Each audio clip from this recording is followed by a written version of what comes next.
Magandang umaga, narito ang update ukol sa maging lagay ng ating panahon.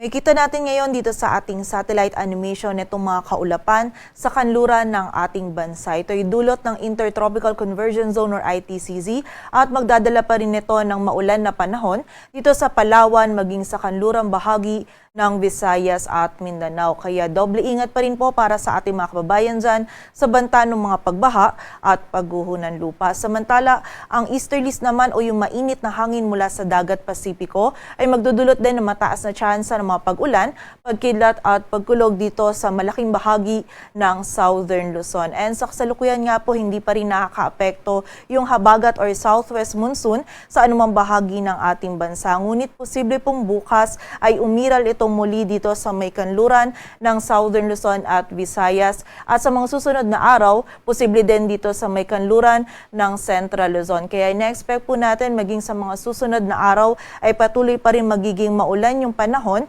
dito sa may kanluran ng Southern Luzon at Visayas. And sa kasalukuyan ay wala po tayong minomonitor na bagyo or low pressure area na maaaring makaapekto dito sa ating bansa. At para nga sa maging lagay ng panahon ngayong araw ng Sabado, magiging maulap yung kalangitan at may mga kalat-kalat na pag-ulan na mararanasan dito sa Mindoro Provinces, Marinduque, Romblon, maging sa Quezon at buong bahagi ng Bicol Region. Dulot po ito ng easterlies. Kaya pag-iingat para sa ating mga kababayan dyan sa posibilidad ng mga pagbaha at pagguho ng lupa. Samantala dito naman sa buong bahagi ng Luzon, kasama na dyan yung Metro Manila, ay magiging bahagyang maulap hanggang sa maulap yung ating kalangitan. Mataas po yung tsansa ng mga biglaang pag-ulan, pagkilat at pagkulog na dulot pa rin ng easterlies. Kaya kapag po tayo ay lalabas, huwag natin kalilimutan yung pananggalang natin dito sa mga pag-ulan na ito. Agwat ang temperatura dito sa Metro Manila ay mula 26 to 33 degrees Celsius.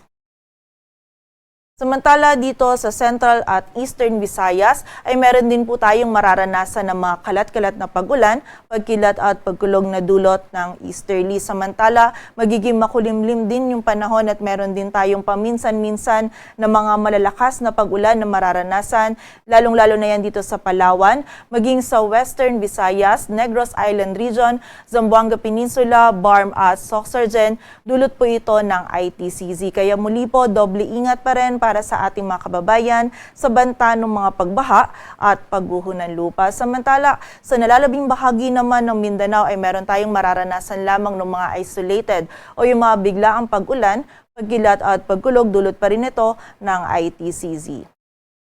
Agwat ng temperatura sa Cebu ay mula 25 to 31 degrees Celsius at sa Davao naman ay 25 to 33 degrees Celsius. Para sa lagay ng dagat baybayin ng ating bansa, wala po tayong nakataas na gale warning, kaya malayong makakapalaot yung mga kababayan nating mga isda, pati na rin yung may mga maliliit na sasakyang pandagat. Dito sa Metro Manila, ang araw ay sisikat mamayang 5:28 ng umaga at lulubog mamayang 6:28 ng hapon.